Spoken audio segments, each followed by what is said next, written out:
Je m'appelle Rémi Dubois et j'ai 45 ans. Il y a 3 mois, je valais près de 7 millions d'euros. Je possédais une entreprise florissante de fourniture de plomberie, je vivais dans une maison bourgeoise à 6 chambres et j'avais 2 enfants à l'université. Aujourd'hui, je vais vous raconter comment tout perdre m'a conduit à découvrir quelque chose qui a changé ma vie entière.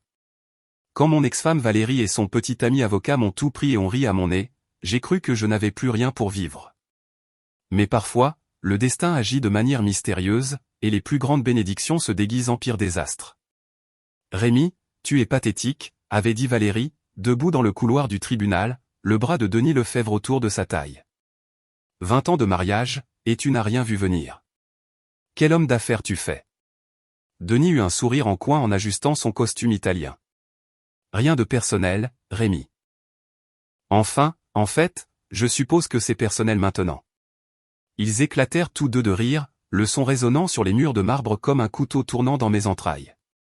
Je restais là, dans mon dernier costume, les regardant s'éloigner avec tout ce que j'avais bâti. L'entreprise que j'avais démarrée de rien. La maison où mes enfants avaient fait leur premier pas. Le compte épargne qui contenait 6,7 millions d'euros. Même la garde de Marc et Sophie, mes jumeaux de 19 ans. Poursuis-moi en justice, cria Valérie par-dessus son épaule. Oh, attends. Tu n'as plus les moyens de payer un avocat. Je suis intouchable maintenant, Rémi. Denis s'en était assuré. 3 mois plus tard, il ne me restait plus que 1 000 euros, vivant dans un studio qui sentait le moisi et la défaite. C'est là que je me suis souvenu d'un vieux compte épargne que mon grand-père Eugène avait ouvert à ma naissance. Il aurait dû y avoir 50 euros. Je me suis dit que je pourrais aussi bien le clôturer, peut-être m'offrir un repas décent pour une fois. Mais quand la caissière de la banque a affiché ce compte et que son visage est devenu blanc comme un drap, quand elle a appelé son manager avec des mains tremblantes, quand ils ont tous deux fixé l'écran d'ordinateur comme s'ils avaient vu un fantôme, j'ai su que quelque chose d'extraordinaire était en train de se produire. Monsieur Dubois, dit le manager, sa voix à peine un murmure. Ce compte a généré des intérêts composés depuis 1960. Il a tourné l'écran vers moi, et ce que j'ai vu m'a fait fléchir les genoux. La femme qui pensait m'avoir détruit. L'avocat qui pensait avoir gagné, il n'avait aucune idée de ce qui allait arriver. Parce que mon grand-père, un simple ouvrier d'usine qui n'avait jamais gagné plus de 15 000 euros par an, venait de me tendre la main d'outre-tombe pour sauver son petit-fils de la manière la plus spectaculaire imaginable. C'est cette histoire. Et croyez-moi, vous allez vouloir entendre chaque mot de ce qui s'est passé ensuite. Je dois vous faire comprendre qui j'étais avant que tout ne s'effondre, car c'est la seule façon de saisir à quel point je suis tombé et à quel point j'avais été aveugle à ce qui se passait sous mon nez. Dubois Plomberie a commencé dans un garage loué en banlieue parisienne en 2004. J'avais 25 ans avec un diplôme en commerce, une femme enceinte et exactement 12 000 euros que mon père Henri m'avait laissé à son décès. Chaque matin à 4h30, j'embrassais le ventre de plus en plus rond de Valérie et je conduisais jusqu'à ce garage où je triais les stocks jusqu'à l'arrivée de mes premiers clients. Les entrepreneurs savaient qu'ils pouvaient compter sur moi pour avoir ce dont ils avaient besoin quand ils en avaient besoin à un prix équitable. Tu vas te tuer au travail, disait Valérie pendant ses premières années, me frottant les épaules alors que j'étais penché sur les livres à notre table de cuisine. Les bébés ont besoin d'un père, pas seulement d'un pourvoyeur. Les bébés étaient Marc et Sophie, des jumeaux arrivés lors d'une tempête de neige en novembre. Je me souviens de les avoir tenus pour la première fois, ces petits êtres humains parfaits, et de leur avoir promis que je leur donnerais tout ce que je n'avais jamais eu. Mon enfance n'avait pas été exactement pauvre, mais nous avions toujours vécu au jour le jour. Mon grand-père, Eugène, avait travaillé à l'usine Renault pendant 40 ans. Mon père avait été chef d'équipe de maintenance dans un hôpital. Un travail bon et honnête, mais jamais tout à fait suffisant pour arrêter de s'inquiéter de l'argent. Au moment où les jumeaux eurent 10 ans, j'avais déménagé l'entreprise dans un entrepôt de 1500 mètres carrés. Nous avions 32 employés, dont mon frère Thierry, qui gérait la flotte de livraison, et mon cousin François, qui s'occupait des comptes commerciaux. Les jeudis matins, je rencontrais Philippe Durand, mon comptable, au café de la gare, près de mon bureau.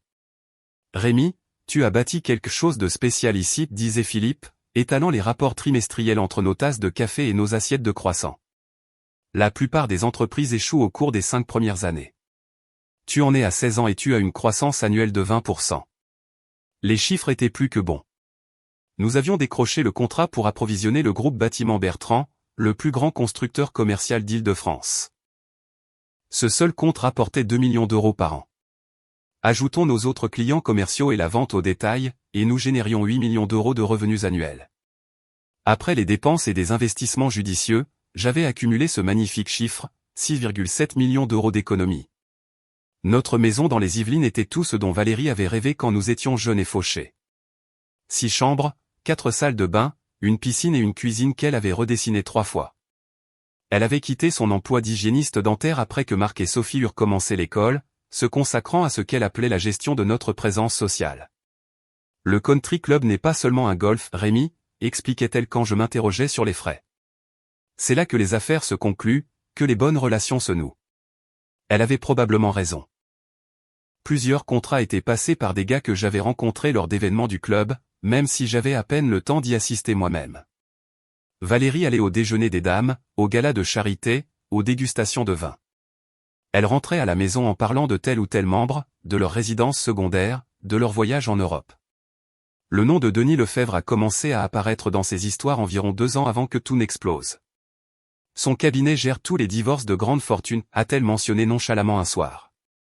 Associé à 35 ans. Tu imagines? Je ne pouvais pas imaginer parce que j'étais trop occupé à travailler. Ma journée typique commençait à 5 heures du matin et se terminait à 20 heures. Le samedi, je faisais de la paperasse. Le dimanche était censé être des journées en famille, mais le plus souvent, on m'appelait pour une urgence, un tuyau éclaté sur un chantier, une livraison retardée qui devait être triée. Toujours quelque chose. Marc était à HEC Paris pour étudier le commerce, suivant mes traces. Sophie était à l'ESSEC pour le marketing. Les frais de scolarité combinés nous coûtaient 140 000 euros par an, mais je les payais volontiers. C'étaient de bons enfants, des enfants intelligents. Ils m'envoyaient des SMS occasionnellement, surtout pour des besoins d'argent, parfois juste pour dire bonjour. Valérie s'occupait de la plupart des choses des parents, les appels concernant les notes, les relations et les projets de week-end. Papa travaille toujours, j'ai une fois entendu Sophie dire à son ami au haut-parleur, maman dit qu'il aime cet entrepôt plus que nous. Ça a piqué, mais je me suis dit que je construisais quelque chose pour eux. Chaque journée de 16 heures, chaque récital ou match manqué, chaque vacances en famille que je reportais, tout était un investissement dans leur avenir. L'entreprise serait à eux un jour. L'argent leur assurerait de ne jamais lutter comme moi. Mon père était mort depuis 5 ans à ce moment-là, mais parfois j'entendais encore sa voix. Personne ne s'est jamais couché sur son lit de mort en souhaitant avoir passé plus de temps au travail, mon fils. Mais j'avais mis cette voix de côté, ainsi que la distance grandissante dans les yeux de Valérie, et la façon dont elle avait commencé à rentrer plus tard, à boire plus de vin, et à traiter notre chambre comme une chambre d'hôtel où elle ne faisait que passer. Je pensais que nous construisions un empire ensemble. Je ne savais pas qu'elle planifiait sa démolition. Mardi 14 mars. La date est gravée dans ma mémoire comme une marque. J'ai quitté l'entrepôt tôt pour une fois, vers 15 heures, parce que c'était notre 22e anniversaire de mariage. J'avais 2 douzaines d'euros sur le siège passager et une réservation chez Le Laurier d'Or, le restaurant français où nous nous étions fiancés toutes ces années auparavant. La première chose que j'ai remarquée, c'est la BMW noire de Denis Lefebvre dans mon allée. Je connaissais cette voiture parce que Valérie l'avait signalée au Country Club 2 mois plus tôt, en parlant de son intérieur en cuir sur mesure et de son prix. La deuxième chose que j'ai remarquée, c'est que les rideaux de la chambre étaient tirés, ce qui était étrange en plein milieu de la journée. Je suis resté dans mon propre vestibule pendant une minute entière, les roses à la main, écoutant les sons venant d'en haut. Ma chambre, mon lit. Le rire est ce qui m'a fait bouger. Non pas un rire coupable ou nerveux, mais un rire confortable, familier, comme s'il faisait cela depuis si longtemps que c'était devenu une routine. Je ne les ai pas confrontés. Au lieu de cela, je suis resté dans mon camion pendant 3 heures, regardant Denis quitter ma maison à 18h30, embrassant ma femme sur le pas de ma porte comme s'il était chez lui. Valérie a salué depuis l'entrée dans la robe de soie que je lui avais achetée pour Noël. Quand je suis finalement entré à 20h, elle était fraîchement douchée, préparait le dîner, fredonnant. « Tu es en retard » a-t-elle dit sans lever les yeux de la cuisinière. Anniversaire ou pas, tu aurais pu appeler. Les papiers du divorce m'ont été signifiés le lendemain matin à 9h15 exactement. J'étais au milieu d'une réunion de personnel lorsque l'huissier est entré dans notre salle de conférence. 32 employés ont regardé pendant que l'on me remettait les documents qui allaient détruire tout ce que j'avais bâti. Rémi Dubois, demanda l'huissier. Oui, vous avez été signifié. Thierry, mon frère, s'est levé comme s'il était prêt à jeter le gars dehors, mais je lui ai fait signe de la main. Mes mains étaient étonnamment stables alors que j'ouvrais l'enveloppe. Valérie ne demandait pas seulement le divorce. Elle réclamait l'abandon, la violence émotionnelle, la manipulation financière, des biens cachés et l'infidélité. Chaque accusation était un mensonge. Mais cela n'avait pas d'importance. Denis avait créé un chef-d'œuvre de destruction légale. La première réunion avec les avocats s'est tenue dans le bureau de Denis, une démonstration de force pour me montrer qui était aux commandes. Valérie était assise à côté de lui dans un nouveau tailleur de créateur, des boucles d'oreilles en diamant que je n'avais jamais vues auparavant, captant la lumière. Elle ne me regardait pas directement. Ma cliente souffre en silence depuis des années, commença Denis, la main posée sur le bras de Valérie. Votre alcoolisme, votre absence émotionnelle, votre priorisation de l'argent sur la famille. Nous avons des documents remontant à 5 ans. Quels documents? Demanda Paul Roussel, mon avocat. Denis produisit une boîte de dossiers. Des journaux que Valérie avait soi-disant tenus, détaillant ma négligence. Des photos de moi au travail pendant des événements familiaux, des relevés bancaires qu'elle prétendait montrer des transferts suspects, même des affidavits de membres du country club disant qu'ils avaient été témoins de mon comportement contrôlant et de mon agressivité verbale. C'est de la fiction, dis-je, ma voix se brisant. Valérie, dis-leur que ce sont des mensonges. Elle me regarda enfin, et ses yeux étaient froids comme l'hiver. Le seul mensonge était de faire semblant que notre mariage signifiait quelque chose pour toi, Rémi. Denis m'a aidé à voir la vérité. L'expert comptable qu'ils avaient fait venir était le cousin de Denis, même si nous ne l'avons découvert que plus tard. Il a témoigné que j'avais caché des biens, transféré de l'argent à l'étranger, sous-évalué l'entreprise. Chaque déni me coûtait plus en frais de justice. Chaque document que je devais produire prenait du temps et de l'argent. Paul était dépassé, submergé, et je pense un peu effrayé par la réputation de Denis. Rémi, il demande la garde complète des jumeaux, me dit Paul pendant une pause. Même s'ils ont 19 ans, cela affecte les calculs de pension alimentaire. Ce sont des adultes. Comment peut-elle obtenir la garde d'adultes? Des adultes légaux qui sont encore dépendants à l'université. Denis connaît toutes les échappatoires. Il est aussi ami de golf avec le juge Bertrand. Le juge Martin Bertrand. J'avais même voté pour lui, croyant en ses promesses électorales d'équité et de valeur familiale. Mais dans cette salle d'audience, le regardant acquiescer à chaque mot de Denis tout en rejetant les objections de Paul, j'ai réalisé que la justice n'était qu'une autre transaction commerciale. Valérie a pleuré à la demande lorsqu'elle a décrit mes abus, comment je l'avais isolé de ses amis, contrôlé les finances, lui avait fait se sentir sans valeur. La femme qui avait dépensé 40 000 € pour rénover notre cuisine a affirmé que je l'avais gardée prisonnière dans un mariage sans amour.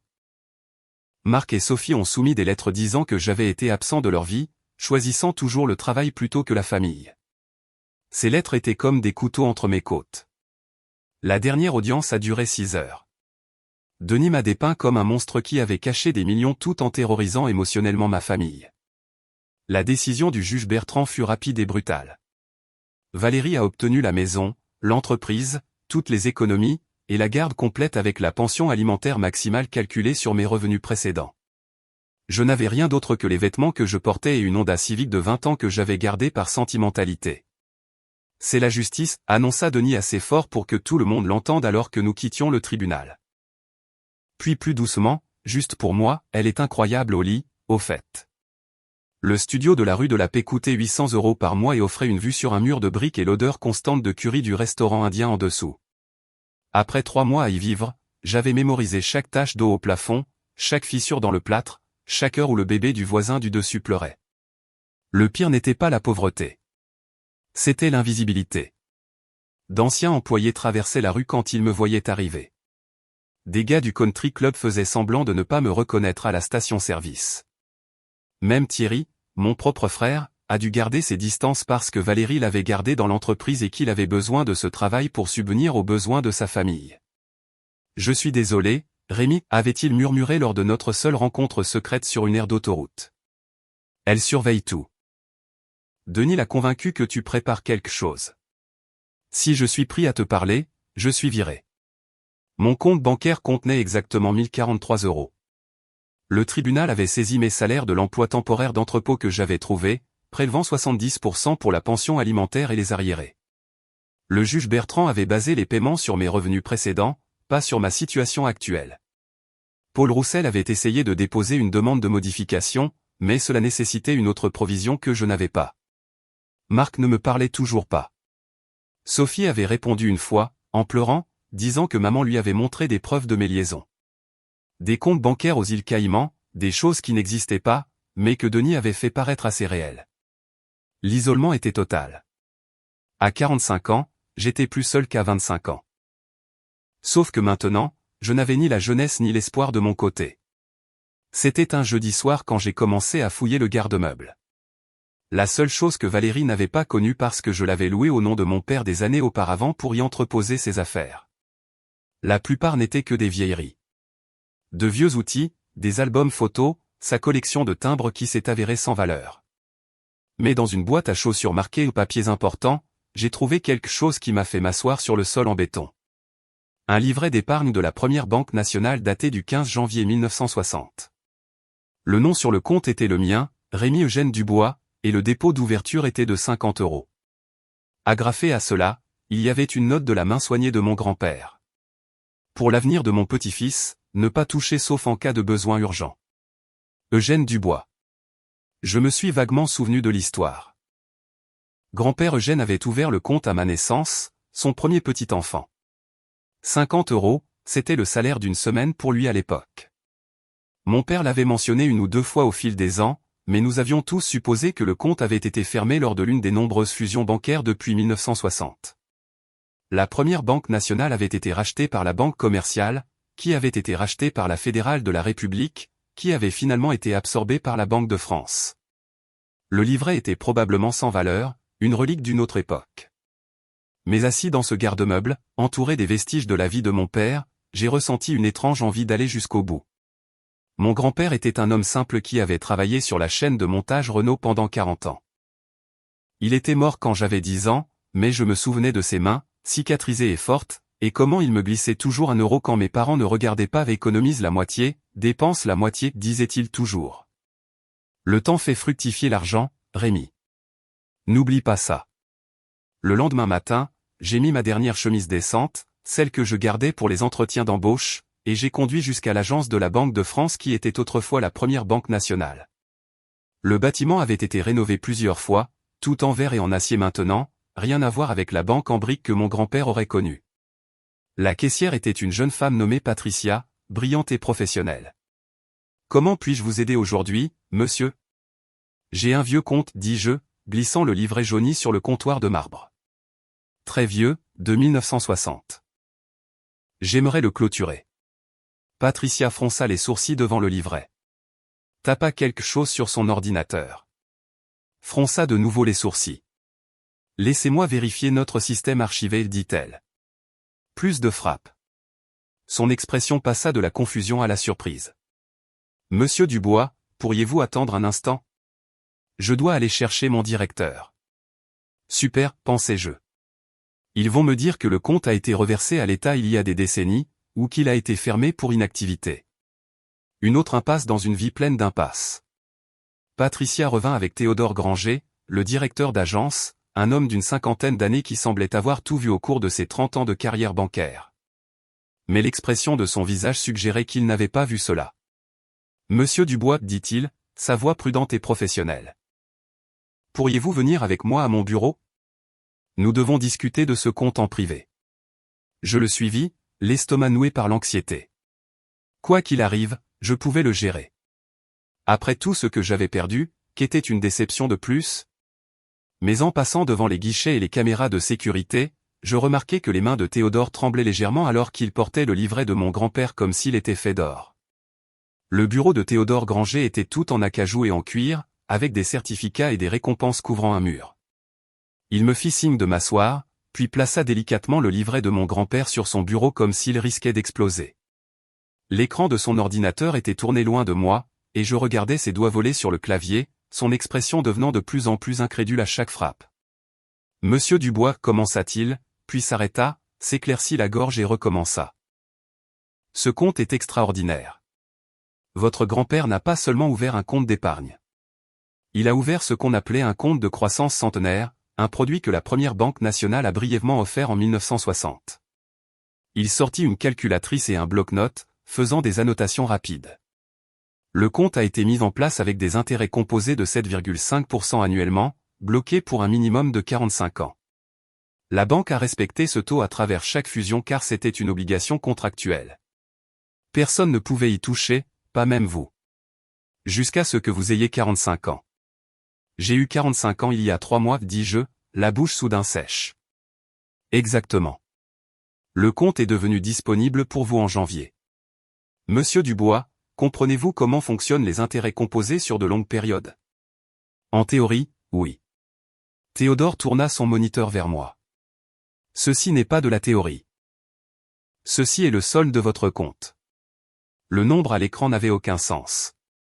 Je clignai des yeux, comptai les chiffres, clignai de nouveau. 4 847 539,28. C'est impossible, murmurai-je. C'était 50 €. 50 € à 7,5% d'intérêt composé sur 64 ans. Monsieur Dubois. Théodore afficha une feuille de calcul montrant la croissance année par année. Votre grand-père a choisi le parfait instrument financier au parfait moment. À la 20e année, il valait 212 €. À la 40e année, il avait atteint 8 950 €. La vraie magie s'est produite au cours des 20 dernières années. Croissance exponentielle. Mes mains tremblaient maintenant. C'est vraiment à moi. Il n'y a pas d'erreur. Pas d'erreur. Mais monsieur Dubois, ce n'est pas tout. Théodore ouvrit un classeur et en sortit un dossier qui semblait aussi vieux que le livret. Votre grand-père a également établi un avenant d'investissement au compte. En 1965, il a demandé à la banque d'acheter pour 100 € d'actions dans une entreprise textile appelée Berkshire Hathaway. La pièce sembla s'incliner. Berkshire Hathaway, l'entreprise de Warren Buffett? Celle-là même. En 1965, ces actions coûtaient environ 19 € chacune. Votre grand-père a acheté 5 actions. Aujourd'hui, après plusieurs divisions d'actions et 60 ans de croissance, ces actions valent environ 8,2 millions d'euros. Je ne pouvais pas parler, je ne pouvais pas respirer. Théodore me versa un verre d'eau d'une carafe en cristal, et je le bus sans rien goûter. Votre grand-père a laissé des instructions détaillées, continua Théodore, sortant une enveloppe jaunie avec mon nom dessus. Ceci devait vous être remis lorsque vous accéderiez au compte. Avec des doigts tremblants, j'ouvris l'enveloppe. À l'intérieur, de la main soignée de mon grand-père, cher Rémi, si tu lis ceci, tu as atteint l'âge de la sagesse et tu te trouves dans le besoin. Je ne savais rien de ton avenir quand j'ai écrit ceci, seulement que la vie a ses tempêtes et que tout homme a besoin d'un port. Ton père Henri est un homme bon, mais il pense petit. Toi, je crois, tu penseras plus grand. Mais même les grands penseurs peuvent être abaissés par des circonstances qu'ils ne peuvent contrôler. Je suis un homme simple qui a appris 3 vérités. Premièrement, l'argent n'est pas la richesse, le temps l'est. Deuxièmement, ce qui est caché ne peut être volé. Troisièmement, un homme qui semble n'avoir rien est souvent plus riche qu'un homme qui montre tout. J'ai choisi Berkshire Hathaway parce que j'ai rencontré un jeune homme nommé Warren lors d'une visite d'usine qui parlait de bon sens concernant la valeur et la patience. Peut-être que cela ne donnera rien. Peut-être que cela donnera tout. Utilise ce cadeau sagement. Ne fais confiance à personne complètement, pas même à ceux qui partagent ton lit. Le monde est plein de Denis Lefebvre et de Valérie, bien qu'ils portaient des noms différents à mon époque. Ton grand-père Eugène Dubois. PS ne leur montre jamais toutes tes cartes, Rémi. Jamais. Je levai les yeux vers Théodore à travers une vision brouillée. Il savait d'une manière ou d'une autre. Il savait. Il y a encore une chose, dit doucement Théodore. Les instructions du compte spécifient que toute tentative d'y accéder avant votre 45e anniversaire annulerait tous les intérêts et les gains d'investissement. Si votre ex-femme avait été au courant de cela pendant la procédure de divorce et avait tenté de le réclamer, elle aurait entièrement détruit sa valeur. L'ironie me frappa comme un coup physique. Valérie et Denis avaient été si minutieux, si convaincus d'avoir tout trouvé. Ils avaient engagé des experts comptables, enquêté sur chaque compte bancaire, retracé chaque transaction, mais ils n'avaient jamais pensé à chercher quelque chose d'ouvert avant même ma naissance, caché à la vue de tous sous la poussière des décennies. Que dois-je faire maintenant, demandai-je à Théodore. Premièrement, nous vous mettrons en contact avec notre équipe de gestion de patrimoine privé. Deuxièmement, je vous suggère fortement de parler à nos avocats fiscalistes et conseillers financiers recommandés. Troisièmement, il sourit légèrement. Vous pourriez envisager de garder cela secret jusqu'à ce que vous ayez élaboré vos plans. Je pensais au visage rieur de Valérie, au sourire narquois de Denis, au coup de marteau dédaigneux du juge Bertrand. Oh, j'ai l'intention d'être très discret, monsieur Granger. Très discret, en effet. Je suis sorti de cette banque un homme différent de celui qui y était entré. Non seulement à cause de l'argent, mais parce que j'avais enfin compris ce que mon grand-père avait essayé de m'apprendre. Le vrai pouvoir n'est pas ce que vous montrez au monde. C'est ce que vous gardez caché jusqu'au bon moment. Pendant 2 semaines, j'ai continué à vivre dans ce studio, à manger des nouilles instantanées, à aller à mon travail d'entrepôt. Je n'ai parlé à personne de la fortune qui se trouvait sur mes nouveaux comptes. Au lieu de cela, j'ai rencontré discrètement Arthur Lenoir, l'avocat le plus redouté de Paris, et ironiquement, l'ancien mentor de Denis Lefebvre. Denis était mon protégé, me dit Arthur lors de notre première rencontre dans son bureau en Pentouze. Brillant, impitoyable et complètement sans éthique. J'attendais le bon cas pour lui donner une leçon. L'enquête d'Arthur a tout découvert. Denis et le juge Bertrand n'étaient pas seulement des amis de golf. Ils avaient un arrangement financier impliquant des décisions favorables en échange de pots de vin. L'expert comptable qui avait témoigné contre moi était le cousin de Denis, avait menti sur ses qualifications et avait fabriqué des preuves. Valérie avait des liaisons depuis 3 ans, non seulement avec Denis, mais avec 2 autres hommes du country club. Nous allons déposer une plainte pour fraude, faute judiciaire et extorsion, expliqua Arthur. Il ne s'agit pas seulement d'annuler votre divorce. Il s'agit de poursuites pénales. Le jour où Denis fut arrêté à son bureau fut le même jour où je déménageais de ce studio. Des agents du GIGN l'ont escorté menotté sous le regard de ses associés et clients. Le juge Bertrand fut arrêté le même après-midi. Les journaux locaux ont couvert l'histoire pendant des semaines. Célèbre avocat spécialisé en divorce et juge arrêté dans un scandale de corruption. Valérie m'a appelé en hurlant lorsque les biens ont été gelés. « Que as-tu fait ? Comment est-ce possible ? Tu n'avais rien. » « Je n'avais rien que tu puisses voir, répondis-je calmement.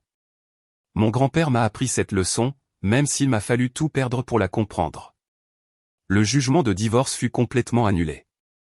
Valérie a dû rendre la maison, l'entreprise et ce qui restait de l'argent qu'elle n'avait pas déjà dépensé en bijoux, voitures et chirurgie esthétique. Denis, risquant la radiation et la prison, s'est retourné contre elle pour se sauver, révélant qu'elle avait aidé à planifier tout le stratagème depuis le début. Marc et Sophie sont venus me voir après que la vérité ait éclaté. On leur avait montré de faux documents, raconté des mensonges élaborés, manipulés par leur mère pour leur faire croire que j'étais un monstre. Papa, nous sommes tellement désolés. Sophie a sangloté dans mes bras. Elle nous a montré des relevés bancaires, des photos. Tout semblait si réel. Vous êtes mes enfants, leur dis-je. Il n'y a rien à pardonner. Vous avez aussi été des victimes. J'ai vendu du bois plomberie 6 mois plus tard pour 12 millions d'euros au groupe Bâtiment Bertrand, qui avait toujours besoin d'un fournisseur fiable et voulait se distancier du scandale.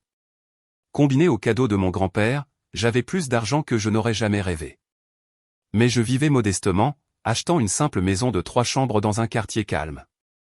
J'ai créé la Fondation Eugène Dubois, axée sur l'éducation financière pour les familles de la classe ouvrière.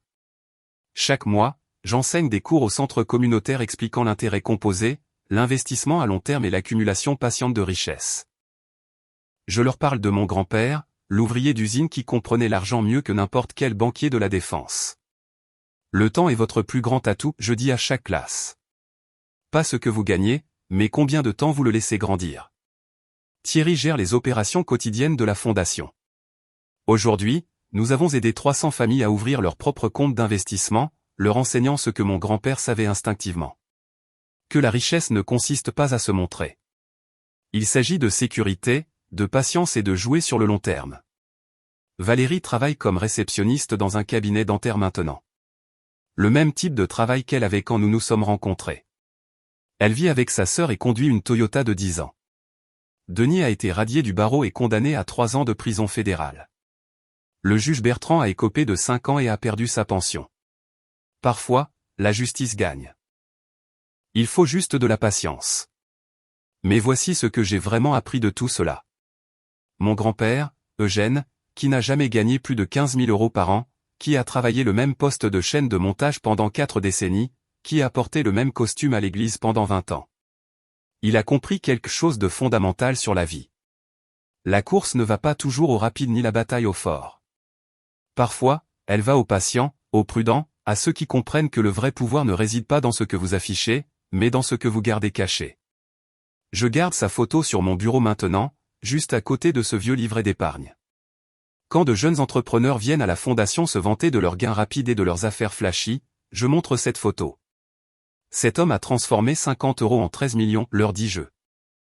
Non pas par des tours ou des stratagèmes ou en piétinant les autres, mais par la patience, la sagesse et la compréhension que le temps, bien utilisé, est la force la plus puissante de l'univers. Chaque soir avant de me coucher, je relis sa note. Ne leur montre jamais toutes tes cartes, Rémi. Jamais. Il avait raison. La meilleure main est celle que personne ne sait que vous détenez jusqu'au moment où vous la posez sur la table et prenez tout.